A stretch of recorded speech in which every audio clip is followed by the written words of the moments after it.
Hello students, मैं कुशल वर्मा और आप सभी का आपका अपना चैनल मैथ्स और इसमें बहुत बहुत स्वागत करता हूं। आज की वीडियो में पढ़ने वाला है 12th क्लास के मैथ्स में कॉन्टिन्यूटी एंड डिफरेंशियबिलिटी के एक्सरसाइज को आगे बढ़ाते हुए आज का एक्सरसाइज है एक्सरसाइज 5.8 जो रॉलेस थ्योरम और एलएमवीटी पर बेस्ड है। और आज हम देखने वाले हैं क्वेश्चन नंबर 5 यानी कि 1 to 4 क्वेश्चन का सॉल्यूशन अपलोड किया जा चुका है, जिसका लिंक डिस्क्रिप्शन बॉक्स में दिया गया है। यदि आप नहीं देखे हैं तो उसको भी आप अवश्य देखें। आइए देखते हैं क्वेश्चन नंबर 5। क्वेश्चन नंबर 5 में देख रहे कह रहा है verify mean value theorem if f(x) equal to this in the interval a, b और a का वैल्यू कितना है 1 और b का वैल्यू है 5। तो क्वेश्चन को सॉल्व करते हैं। आप देख रहे हैं कि गिवन क्या गिवन है f(x) इक्वल टू दिस, तो लिखते हैं गिवन और f(x) equal to x³ minus 5x square minus 3x। Interval क्या है? तो इंटरवल है x बिलोंग्स टू ये a, b यानी कि 1, 5, 1, 3। अब यहां ध्यान दीजिए, आप क्या देख रहे हैं? आप देख रहे हैं कि जो गिवन फंक्शन है वह क्या है? एक पॉलिनोमियल फंक्शन है। हिंदी में बात करें तो बहुपद फलन है। और हम जानते हैं कि कोई भी बहुपद फलन हो वह क्या होता है? रियल नंबर के लिए, पूरे रियल नंबर के लिए कॉन्टिन्यूअस भी होता है और डिफरेंशिएबल भी होता है। ठीक है ना? तो ये बताइए कि ये जो लिखा गया है x बिलोंग्स टू 1 to 3 यानी कि 1 से लेकर के 3 तक, तो ये भी क्या है? 1 से लेकर 3 तक जो हम लोग नंबर ले रहे हैं या जो इंटरवल ले रहे हैं वो भी क्या है? रियल नंबर ही है। तो इसलिए इसमें भी ये f(x) कॉन्टिन्यूअस होगा और डिफरेंशिएबल होगा, दोनों बात होगा। इस बात को लिखिए, तो लिखेंगे here f(x) is a polynomial function. We know that a polynomial function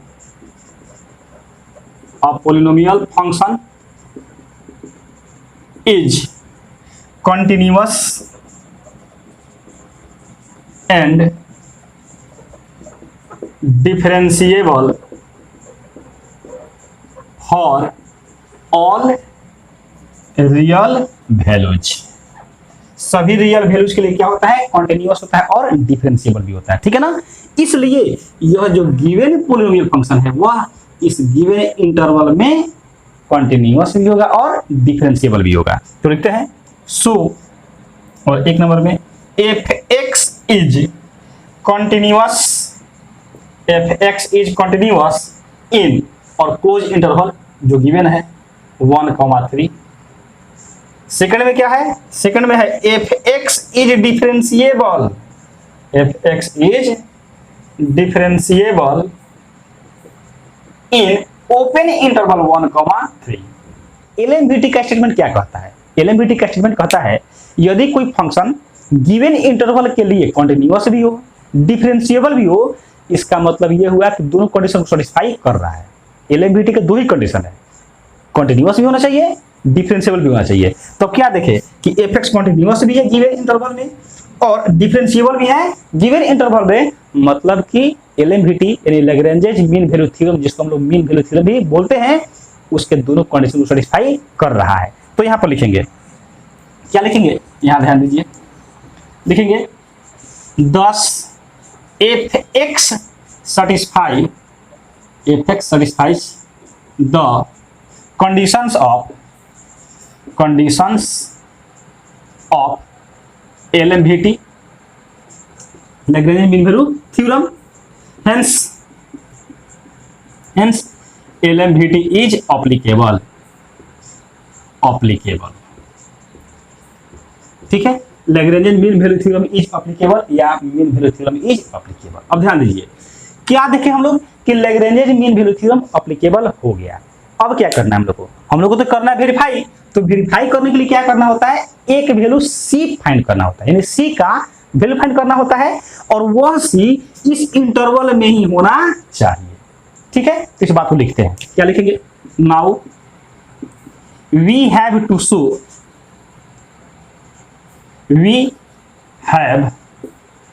show that there exists a value there exists a value c where c belongs to 1,3, open interval 1,3, यानी कि 1 और 3 के बीच में ही होना चाहिए, ठीक है ना। Such that F dash C equal to F B minus F A divided by B minus A, ऐसे। और ध्यान दीजिए बी के जगह पर क्या रखेंगे हम लोग, बी के जगह पर हम लोग का वैल्यू कितना है 3 है, ए के जगह पर वैल्यू हम लोग का क्या है, तो ए के जगह पर देख लीजिए 1 है ना, और यहां भी क्या हो जाएगा 3 माइनस 1, ऐसे हो जाएगा।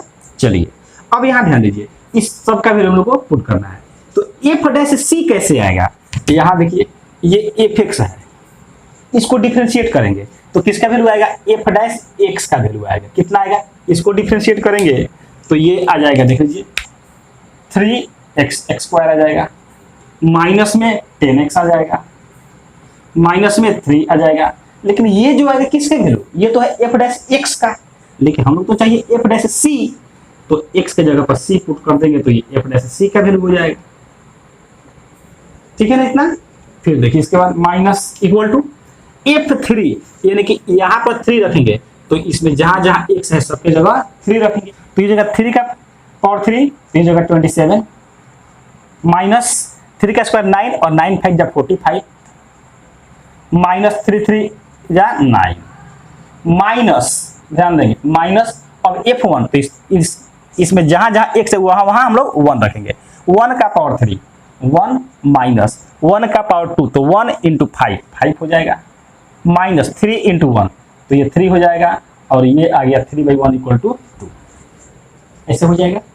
अब यहां से इसको सॉल्व कीजिए, ये हो जाएगा 3a square 3c square minus 10c minus 3 equal to, इसको जब हम लोग सॉल्व करेंगे तो ये हो जाएगा माइनस 27, ठीक है ना।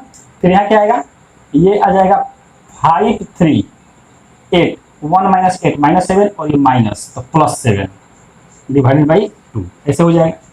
यहाँ से आ जाएगा 3c square minus 10c minus 3 equal to, जब इसको सॉल्व करेंगे तो क्या आएगा, माइनस में 20 आएगा, और जब 2 से डिवाइड करेंगे तो माइनस में 10 आएगा, ऐसे।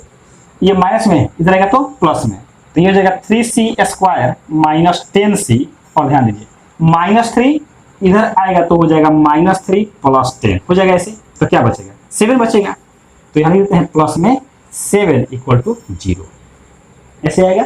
अब आपको इसको सॉल्व कर देना है, तो देखिए कैसे सॉल्व करते हैं इसको हम लोग। इसके लिए इसको हम लोग क्या करेंगे, फैक्टराइज करेंगे, तो फैक्टराइज करेंगे तो कुछ ये ऐसे आएगा 3c स्क्वायर माइनस 10c की जगह लिखेंगे माइनस 3c माइनस 7c और प्लस में 7 इक्वल टू में 0। इस दोनों में से 3c कॉमन ले लीजिए, तो 3c कॉमन लेंगे तो क्या बचेगा, c माइनस 1 बचेगा, ठीक है ना, माइनस इसमें से क्या कॉमन लेते हैं 7, तो क्या बचेगा c माइनस 1 बचेगा इक्वल टू 0। अब इस दोनों में से c माइनस 1 कॉमन ले लीजिए, यहाँ से क्या लेंगे 3c माइनस 7 बच जाएगा इक्वल टू 0। तो देयरफॉर c इक्वल टू क्या आया, ध्यान देंगे 1 कॉमा यहाँ से 1 निकलेगा और यहाँ से 7/3 आएगा, तो c का वैल्यू क्या आया, 1 भी आया और 7/3 भी आया, दोनों आया। अब ये बताइए क्या 1 और 7 हम लोग क्या जानते हैं कि ये जो कंडीशन है, ध्यान देंगे ये कंडीशन हम लेते हैं कब, और इससे क्या करते हैं c का वैल्यू फाइंड करते हैं जो इसके बीच में होना चाहिए, ऐसे ही करते हैं। c का कम से कम एक वैल्यू होना ही चाहिए, एक से ज्यादा भी हो सकता है, उससे कोई दिक्कत की बात नहीं है, लेकिन कम से कम एक होना जरूरी है। तो अब बताइए क्या आपको जो c का वैल्यू मिला है वह ये 1,3 यानी कि 1 और 3 के बीच में है या नहीं है, तो देख लीजिए आप देखेंगे तो 1 भी 1 और 3 के बीच में ही है, और 7/3 भी 1 और 3 के बीच में ही है ना। तो नीचे क्या लिखेंगे, इतना लिखने के बाद नीचे लिखेंगे क्या, जगह तो नहीं है इसलिए आप यहां देख लीजिएगा, लिख देंगे here c equal to 1 belongs to 1,3, एक से ही दिखा देंगे, 7/3 को दिखाने की जरूरत नहीं है क्योंकि कम से कम एक हम लोग को मिल गया। तो लिखेंगे here c equal to 1 belongs to 1,3 hence LMVT is verified। एलिमिनिटी वेरीफाइड हो गया। तो इस तरीके से ये रहा क्वेश्चन नंबर 5। अब देखते हैं इसके बाद क्वेश्चन नंबर 6। क्वेश्चन नंबर 6 में देखते लिखा गया है examine the applicability of mean value theorem for all 3 functions given in the above exercise 2। यानी क्वेश्चन ये कह रहा है कि जो क्वेश्चन 2 में 3 फंक्शन दिए गए हैं उन तीनों फंक्शन के लिए आपको चेक करना है क्या मीन वैल्यू थ्योरम एप्लीकेबल है कि नहीं। फिर सुनिए 6 नंबर क्वेश्चन क्या कहता है कि जो क्वेश्चन नंबर 2 में यानी 2 नंबर क्वेश्चन में 3 फंक्शन दिए गए हैं, तो कौन कौन से फंक्शन दिए गए हैं? 2 नंबर क्वेश्चन में अगर आप देखेंगे तो यही 3 फंक्शन दिए गए हैं। तो हम लोग क्या करना है, इस तीनों के लिए चेक करना है कि एलएमवीटी एप्लीकेबल है कि नहीं। आप देख रहे हैं applicability of mean value theorem, ठीक है ना।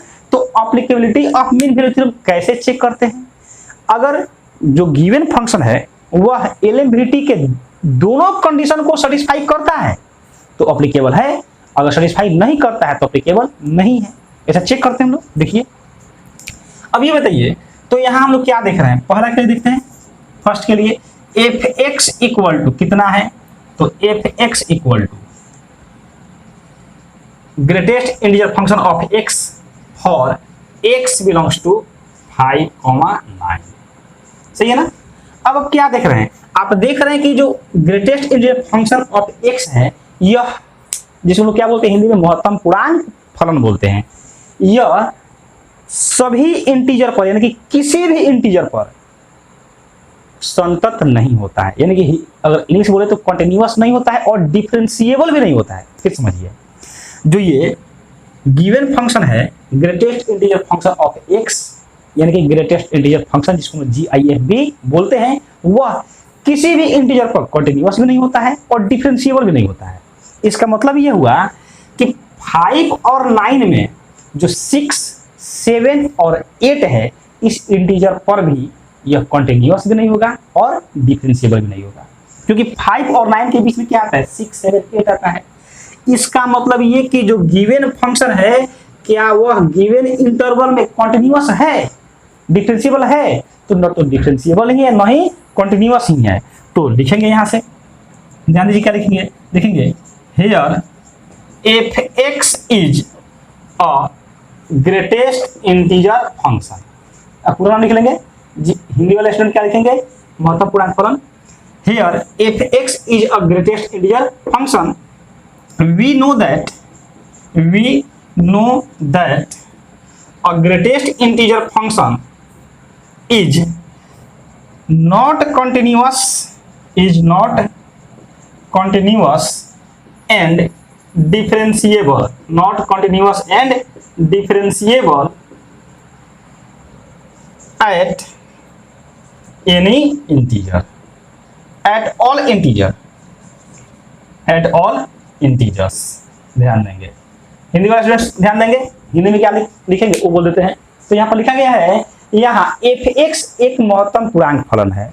हम जानते हैं कि कोई भी महत्तम पूर्णांक फलन सभी पूर्णांकों पर संतत भी नहीं होता है और अवकलनीय भी नहीं होता है, ठीक है ना। तो क्या लिखेंगे इसके बाद, लिखेंगे सो और एक नंबर क्या लिखेंगे, f(x) is not continuous, f(x) is not continuous in close interval 5,9। Second में क्या लिखेंगे, f(x) is not differentiable in open interval 5,9। अब ये बताइए क्या यह फंक्शन f(x) एलएमवीटी के दोनों कंडीशन को सेटिस्फाई किया? तो देख रहे हैं दोनों में से किसी को सेटिस्फाई नहीं किया, तो क्या लिखेंगे, लिखेंगे 10 f(x) does not satisfy the conditions of LMVT, hence LMVT is not applicable applicable. I hope कि आपको ये बात बहुत अच्छे समझ में आया होगा। अब ध्यान दीजिए, ये तो था फर्स्ट। अगर सेकंड की बात कीजिए तो सेकंड वाला कैसे बनेगा, तो अब देख रहे हैं केवल 5 की जगह क्या है -2 और 9 की जगह क्या है 2। तो इसमें जहां जहां देख रहे हैं 5 है, यानी कि यहां पर क्या कर देंगे -2, यहां पर 2 कर देंगे, ठीक है ना। एक जगह और यहां पर -2 और यहां पर 2, -2 और 2। सेम बनाने का प्रोसेस जो लोग रहेगा क्या सेम ही रहेगा। इसमें अगर आप देखेंगे तो -2 और 2 के बीच में क्या क्या आएगा, -1, 0 और 1। 6 का थर्ड क्या कहता है कि fx इक्वल टू x² - 1 और x बिलोंग्स टू 1 to, ध्यान देंगे ये थर्ड नंबर क्वेश्चन है। इसमें fx क्या है, एक पोलिनोमियल फंक्शन है, और हम जानते हैं कि कोई पोलिनोमियल फंक्शन पूरे रियल नंबर के लिए, यानी रियल वैल्यूज के लिए कॉन्टिन्यूअस भी होता है और डिफरेंशिएबल भी होता है। इसको लिखते हैं here if x is a polynomial function, we know that a polynomial function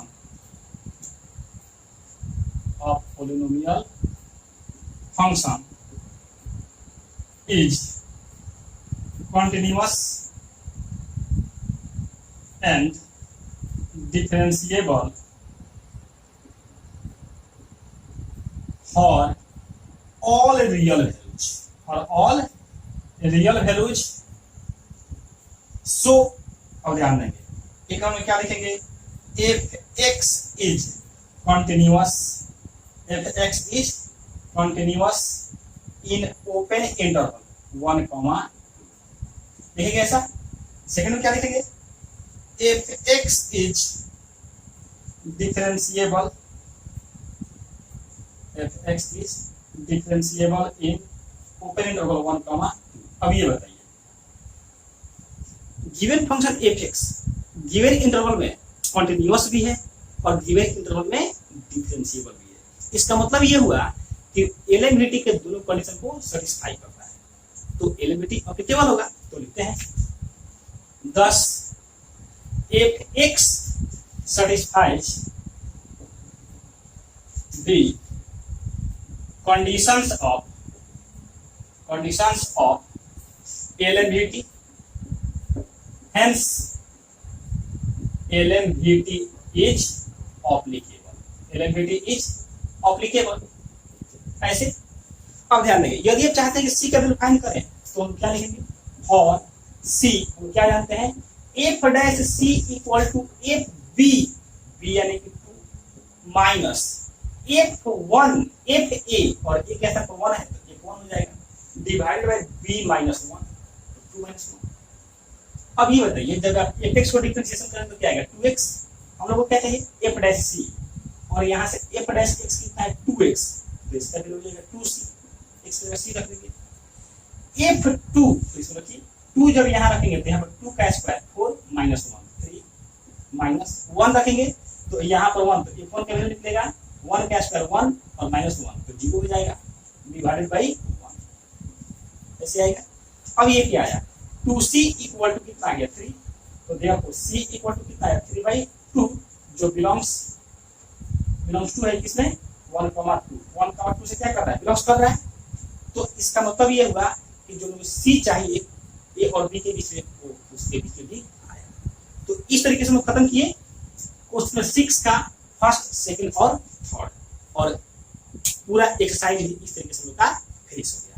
exercise कौन सा, एलिमिनिटी और रोलेस थ्योरम पर बेस्ट एक्सरसाइज 5.8 के सभी क्वेश्चंस को। आई होप कि आपको ये सभी क्वेश्चंस का सॉल्यूशन आपको बहुत अच्छे समझ में आया होगा।